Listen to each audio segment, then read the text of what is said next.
देखा, वो देश देखा, अदर रस, और उसका रस भी लिया। वो क्या है तो सब सुन रहे, सब बीच में और कुछ भी वर्णन किया है तो वो सब ध्यान से सुन रहे उसकी बात को। अब सुनाते अर्धरात से सुनाते सुनाते सुनाते सुनाते 10 बज गया, दिन चढ़ आया। इतनी देर तक तो गाथा लिखी नहीं जा सकती, वो तो इशारे में तो बता रही, यानी उनसे तो पूरा कहा लेकिन वो लिख रहे हो इशारे में, यानी वो तो दो ही बात कह देते तो काम पूरा हो जाता। जो जिन जिन लोगों में देखा वो सब करिया बता रही, तो उसके लिए तो समय लगा, उसको समय लगा बताने में आधी रात से, और दिन को 10 बज जाए और इतने दिन, और वो उठे बैठे नहीं, बराबर बताती रही, सब सुनाती रही, और सुन लिया तो बहुत खुश और बहुत प्रसन्न हुए कि ये पार हो गई, निकल गई पार। बीच में जो बयान किया उसी से पता चल गया कि यहाँ पहुँची है, यहाँ पहुँची है, यहाँ पहुँची, और ये यहाँ पहुँची, इसका दर्शन इस लोक में गई, इस लोक में गई, इसमें गई, यहाँ ये मिले, यहाँ ये मिले। और उसके बाद उसने कहा कि हमने देखा कि उसके मतलब वहाँ कोई लोक नहीं है, जो सबका आधार है उसको लोग कह ही नहीं सकते, लोक है, इसलिए वो बेलोक है, बिना नाम का। ये सब नाम के हो, बिना नाम का, ऐसा है सबका आधार। ये सब रचना वहीं से हुई है। अब उसने ये कहा तो इसको सुनकर के बहुत खुश हो गए, बहुत प्रसन्न हो गए, बहुत खुश हुए। तो करिया की भी बात सुनी भी ऐसे ही चलेगी, वो भी मतलब ये है कि कहेगी जा करके, वो भी अपना अभ्यास बताएगी कि मुझको स्वामी क्या मिला, वो भी कहेगी। इस तरह से यानी जीव गति की राह बताओ, और कुछ नहीं चाहती। यहाँ बुला करके परेशान हो जाते कि भाई आओ और चलो, तो रास्ता तुम जिस घर को, जिस देश को, जिस मालिक को भूल गए, कहाँ आकर के फंस गए हो, और कितने जुग कितने कल्प हो गए, तो जरा भी चेतना नहीं आती, जरा भी होश नहीं आता कि यही सब बड़ा है, यही सब अच्छा है, यही आनंद है, यही सब कुछ है, और यही मेरे, और ये मेरे, उसमें मोह है और ममता, इसमें फंसे पड़े हुए हो। जरा सा भी उदासीनता नहीं आती, जरा सा भी लगाव नहीं हटता, इतना प्रगाढ़, इसमें बधे हुए हो, सने हुए हो। जैसे पानी आटे में डाल दिया, सन गया और मिल गया, अब ना आटा बाहर निकले ना पानी बाहर निकले। यही दशा हमारी हो गई, यहाँ जड़ चीज़ों में बिल्कुल मिल गए, और कितना भी सुनाओ तो होश नहीं आता। और इन लोगों को जरा सी बात सुनाई तो एकदम आग लग गई। और ये जैन मत की और देवियाँ थी, सब गई थी, जैन मत की थी वो, ये सब की सब। तो जैन मत के भी उनके पास आए, और मुसलमान मत के भी आए, इस्लाम मत के भी, और अपने जो वैष्णव मत के हैं, जो राम मत के या कृष्ण मत के, वो भी पहुँचे, और नानक के मत की भी पहुँचे, और कबीर के मत की भी पहुँचे, और मत के भी पहुँचे। सबको रास्ता बताया, लेकिन सबके जीवन की एक एक कहानी कि किस तरह से लोग तड़पते रहे, कि पानी न पाने से जैसे मछली उससे भी ज़्यादा तड़पते थे। इस तरह से मनुष्य शरीर में उनका रोना होता था, ऐसे तड़पते थे। तो ऐसे लोगों को तो मालिक मिलेगा ही, ऐसा ही क्यों मिलता है। जो इस तरह के तैयार हो जाते हैं, जल्दी पा जाते हैं, उनको तो उनके जीवन ही में मिल जाना, उनके सामने ही, और मिलने के बाद में 50 बरस रहेंगे आप, ये भी नहीं 1-2 बरस रहे, 50 साल को स्वामी जी महाराज रहे इन कितनों को पहुंचा करके। और ये काम चुप थोड़ी बैठे रहे कि वो चुप रहे होंगे, उन्होंने तो काम किया जीवों के साथ। और दुनिया कुछ नहीं समझ पाती है, रामायण में लिखा कुछ है, कहते कुछ है, बयान कुछ करते हैं, उन्होंने कुछ कहा, उसका एक भी चीज रामायण की नहीं समझ पाते, एक श्लोक, एक कड़ी, एक चौपाई भी नहीं समझ पाते, और अर्थ का अनर्थ होता रहता है, इसलिए उससे कुछ नहीं मिला। ऐसे हो तो संतों ने जब उनको नाराज कर दोगे तो ऐसी चीज़ आपके सामने रख देंगे कि आप सब फंस जाओगे और कुछ नहीं पा सकोगे। तो नाराज करिए, पहले जब लिखा तो दोनों ने घट का भेद और ब्रह्मांडों का भेद और पार ब्रह्मांड का और सच्चे मालिक का लिखा था, तो उन्होंने समझा रहे सब तो नास्तिक है ये, तो अंदर का भेद तो कोई जानता नहीं था, इसलिए नास्तिक तो उनको कहेंगे। जो नहीं जानता है महात्माओं को नास्तिक, मुसलमान फकीरों को कहेंगे ये मजहब के खिलाफ, ये काफिर। ऐसे ही होता है, हिंदू नास्तिक और मुसलमान काफिर। अब ये लोग पाते हैं और पूरे खुदा को, जो सच्चा शहंशाह है वहाँ सतलोक में उसको पाते हैं, ऐसे हिंदू पाते हैं उसको। दोनों का दर्जा एक ही है, वो कौम अलग है। वो कहते हैं मुसलमान, लेकिन रास्ते में इसमें कोई कौम नहीं है, न मुसलमान के लिए न हिंदू के लिए। उनके पास कोई जाओ, हिंदू जाओ तो पार करेंगे, हिंदू उनके पास जाए तो पार करेंगे। और ऐसे ही हुआ। उनके यहाँ कौम कौमियत कुछ है ही नहीं, हर जाति के लोग उनके पास गए, और जो ऐसे गए वैसे पक गए। इसी तरह का बिलाप उससे ज़्यादा लोगों ने किया। बोलो। अब इसने साफ कह दिया कि मैंने उस घर को पा लिया जो सबका आधार है, सीधा सीधा, कि अदर रस पाया, अदर घर में पहुंचे जो ऊपर में आधार सबका, जो कहते हैं कि हमारा घर वहाँ सबसे परे है और अदर में है, वही जमीन है। इन जीवात्माओं की सबकी जमीन वही है।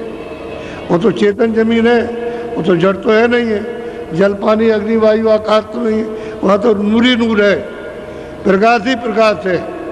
और वहाँ ये सब कुछ नहीं, कोई धंधा नहीं, बस वही और अमृत और शब्द है, बस इसको पियो, आनंद लो। वहाँ तो अब भी खचाखच वैसे ही सागर है वो तो। अब ऐसे जिन्होंने पाया उन्होंने साफ कह दिया कि हमने पाया। ये तो नहीं कहा कि हमने नहीं पाया, उसको बताया।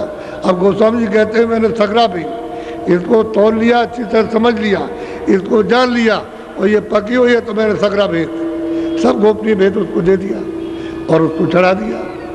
अब वो पहुंच गई तो सैनी भी वही चिल्लाएगी, और वो कालू भी वही वो चिल्लाएगा, क्या नाम, वो भी वही चिल्ला रहा, और तीसरी भी वही चिल्ला रही।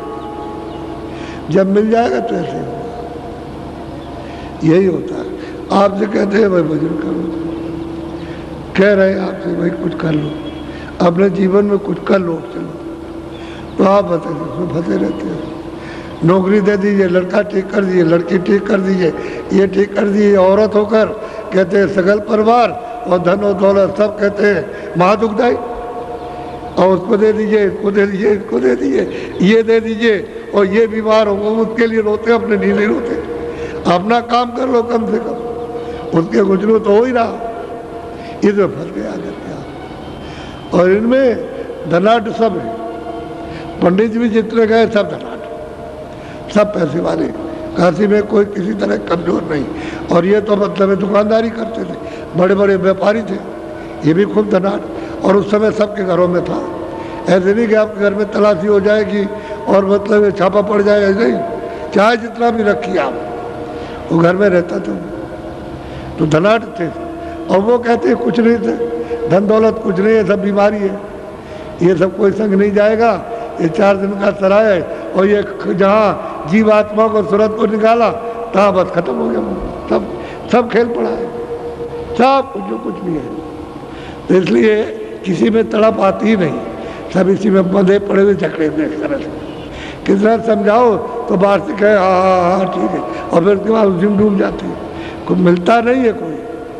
अब कोई मिले तो जल्दी काम हो उसका, तो अब उसको अगर ज़बरदस्ती करे, ज़बरदस्ती आपको खींचे, तो अगर कहोगे काल है, तो वहाँ काल का नाम ही तो दयाल है, तो वो तो दया करके दयाल देश में ले जाएगा। और काल ने मांग करके ले लिया तो आपको 84 नरकों में ले जाएगा। मनुष्य शरीर भी मिल जाए तो भी बहुत मेहरबानी, लेकिन मनुष्य शरीर भी नहीं मिल रहा, क्योंकि आपने उसके देश का कर्म तो किया नहीं। अच्छा जब कर्म नहीं किया तो मनुष्य शरीर नहीं मिलेगा। अब सब खराब कर रहे हो, क्या सब कर रहे हो खराब, और आपको रोज मालूम है खराब करता हूँ, लेकिन अब बेबस हो, लाचार हो, उसमें फंस गए हो, अब उससे निकल नहीं सकते हो। इसलिए तैयार होना चाहिए कि भाई ये संसार वास्तव में कुछ नहीं, ये धोखा है। और हम देखते हैं जाते हुए इतना ही समझो कि ये जा रहा भाई क्या लेकर जा रहा, और क्या हमको साथ लिए जा रहा, और क्या हम इसके साथ जा रहे हैं। वो हमारे घर में बहुत प्रेमी था, हम उसको मानते थे, वो हमको मानता, तो क्या कोई धन दौलत लिए जा रहा, खाली चला जा रहा। ये किराए का मकान सराय छोड़ देगा और चला जा रहा, आपको उसका पता भी नहीं। इतना तो जानना चाहिए कहाँ गया, तो खोज करते कोई जानता होगा ये कहाँ चला गया, तो कोई मिल जाएगा तो बताएगा कि पहले तुम अपने आप को सोच तुम कौन हो, जब अपने आप को जब मालूम हो जाएगा कि मैं कौन हूं, तो उसको भी जान लोगे कहाँ गया। तो देखो स्त्री किस तरह से उनके पास पहुंची और कैसे रोई चिल्लाई, और किस तरह से उन्होंने परीक्षा लेकर के और उनमें आग लगा दी, तो वो भी रोने लगी और वो भी पाए, उनको भी मिल गया। ऐसे ही वसीले से वो महापुरुष वसीले से मिल जाते हैं, जरिए से मिलते हैं। कोई ना कोई जरिया बन जाएगा, मिल जाएगा, या सामने मिल जाएंगे आकर के, कभी कभी तो सामने मिल जाते हैं। तो आप उनकी परख जरा भी खोज नहीं करते, इच्छा ही नहीं उठाते कि कोई मिले ऐसा बताने वाला। अब बताया जा रहा रोज तो बहुत अच्छा। तो मैंने सिर्फ इनका छोटा सा दृष्टांत सुनाया, और इनके साथ तो बहुत कुछ हुआ था, उसको तो कहने की ज़रूरत नहीं है, क्योंकि वो सब होकर के सब आ रहे हैं, तभी इस घाट पर आ जाएंगे। जब सब तरह की तकलीफें मिली, बदनामी सब तरह की मिली, तब धीरे धीरे निकल के उस घाट को तिलांजलि और अरुचि की और मतलब घृणा हो गई, तब निकल के आ गए। आपकी तो कोई घृणा ही नहीं, उसी पते पड़े हुए, कैसे बड़ा मुश्किल होता। पंडितों का हाल देखिए, तो वो फाड़ दिया उनके सामने, अरे अरे ये क्या कर रहे हो, ऐसे किताब फाड़ देते, यानी ग्रंथों को फाड़ के कह लगे इसको गंगा में बहाएंगे, अभी तक कुछ नहीं दिया इसने। अरे इसको क्यों फाड़ते हो, इसको लिखा रहने दो, जो उसमें लिखा है उसी को जो कोई पाएगा तो थोड़ा बहुत तो समझ में आएगा, तो कुछ नहीं है। मतलब जब ज्ञान होगा, जब बोध होगा, तो ऐसे फाड़ देंगे कि झूठे धंधे में फंसे रहे, झूठी क्रिया में।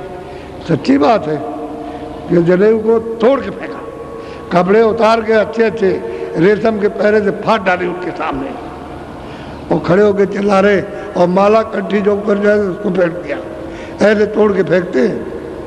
ये दशा जब बोध होता है तो इसी तरह से फेंका जाता है।